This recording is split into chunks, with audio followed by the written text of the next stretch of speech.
This is Sherman DeJohn. We're here with Adam Duckworth, president and founder, That's correct. Travelmation, aboard the brand new Disney Destiny. Really exciting day.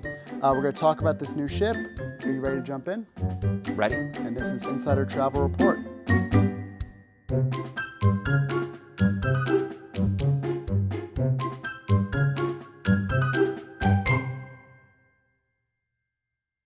Adam, thank you so much for taking the time. Thank you for having me.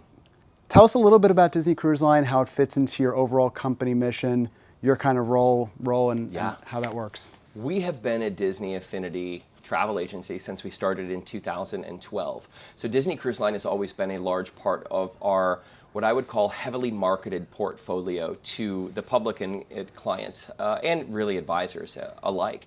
The expansion of Disney Cruise Line's fleet in the last number of years has only provided more excitement to that strategy. And the Disney Destiny, being the newest ship in the fleet, rooted in storytelling, rooted in heroes and villains and those stories that happen on board, especially for those who love the Disney theme parks, are really excited to be a part of the continued story which happens on board from the heroes and villains perspective. So you stepped aboard. What were some of your first impressions? Was there a wow moment that captured you when you first entered the ship? Yeah, well, the wow moment was, of course, every time you see the Grand Hall, if you are not wowed, I'm not sure that your pulse is beating, because that's always a big wow moment. But the wow moment for me was not only the Grand Hall and stepping into it, but as I looked up and to the right, I saw Spider-Man just slinging webs up there, and that was really neat. Again, the second time I walked into the Grand Hall, Loki was there, and there were some changing lights, which looked like it was becoming green. Those are the moments that I think just set Disney apart. They have the ability to not only create these environments, but to tell stories within the spaces. Those were my wow moments when I first got here. Yeah, I think the Grand Hall always blows you away. A lot of the details, a lot of the lighting. So yeah, it was very, very striking. Striking indeed. So you've sailed on other Disney ships before. How does the Destiny compare? What are some standout differences? Where do you think this fits kind of in terms of the overall fleet and how you position it? So I love the Triton class ships. This would be the Wish, the Treasure, and now the Destiny. They're my favorite class of ship. And now I kind of feel like, because I've sailed on the Wish and the Treasure, or at least I've toured the Treasure, I actually haven't sailed yet, it feels like home. It feels like I know where spaces are. It feels like I know my way around, being one of those avid Disney Cruise Line guests. But what I love so much about the Destiny is I love the 3, 4, and 5 night sailings that this ship will be doing. I think it's going to set it apart for either first-time Disney Cruise Line guests or return guests who want to experience more of the heroes and villains storytelling on board.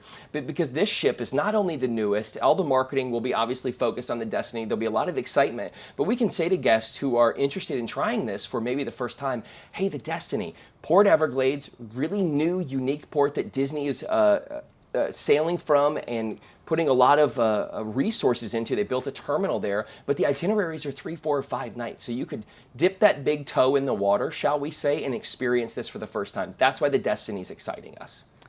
And you mentioned Port Everglades. I know you said you had some strong feelings about that, given how close it is to your headquarters. Yes. What is that Port Everglades sailing experience, and why is that so important to you?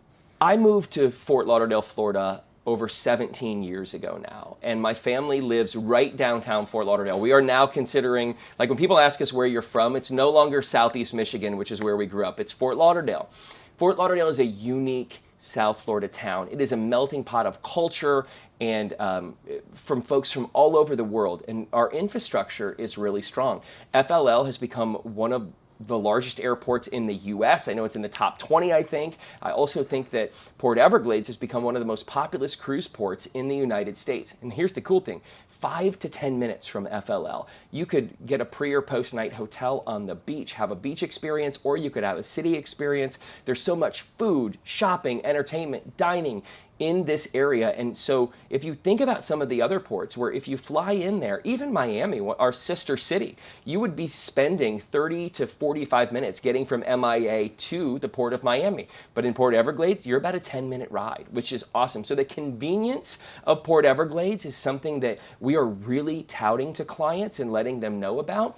Also, there seems to just be a lot of new activity in Port Everglades. A lot of folks are putting their new ships there, which means there's exciting things coming in the future. So I'm excited about the Disney Destiny home porting in Port Everglades. So tell us a little bit about kind of the early buzz. What are you hearing from clients so far about the Destiny? What are some of those features that are drawing the most excitement? Yeah, the features that are drawing the most excitement about the Disney Destiny is definitely, it's all about heroes and villains. People are talking about Hercules, the musical, being on board. They're talking about the Cask and Cannon pub area that they have. They're talking about these moments that will be created in the Grand Hall between heroes and villains. They're talking about Pride Lands and the new dining experience, where it's located in the place where Arendelle and the Coco restaurant are on the Wish and Treasure, respectively. If you are a Disney Cruise Line fan, you're excited to see what happens when Disney unveils their new ships and the environments that they're going to create. That's what we're hearing from clients and guests.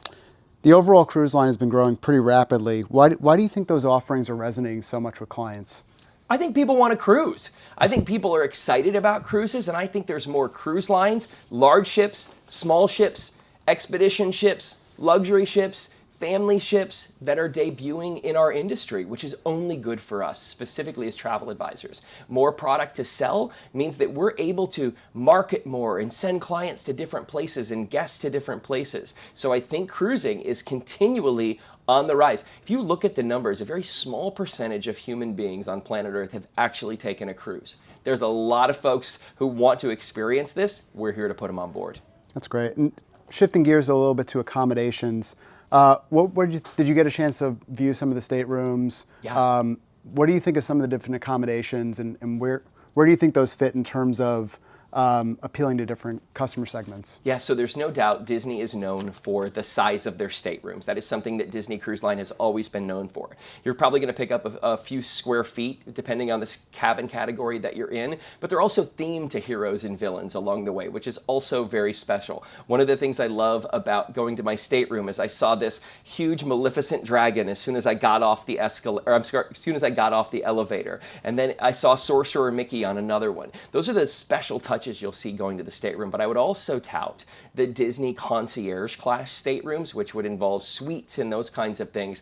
Those are really Disney special. If I could, they're themed. They're just extra special with almost touches of magic around every corner. And if you're a concierge guest, you know that you love that concierge lounge more than anything, to go in there and to get really whatever you want, whenever you want. And so that is something that we always are talking about with guests who even want that extra experience on Disney Cruise Line.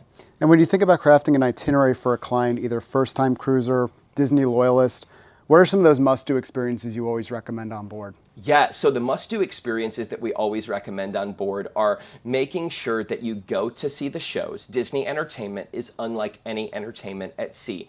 We've talked about this so much from our organization's perspective, but Disney are storytellers. That is who they are at their core. So their stories, their shows that they present are so special. We tell our clients and guests you can't miss those. Also, I don't know if you've experienced Disney specialty dining, but Disney on this ship has two, Palo and Ashante.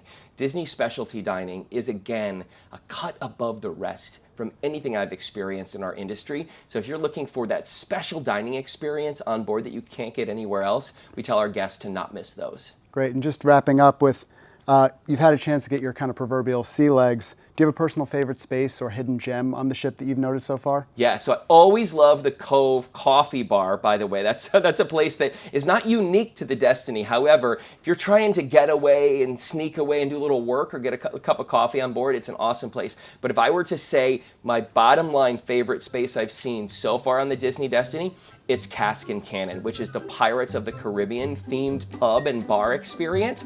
That is a must-see on board this ship. Great, Adam. Thank you so much for giving us this rundown, preparing advisors for what to expect. Thank you so much. My pleasure. All right, this is Insider Travel Report.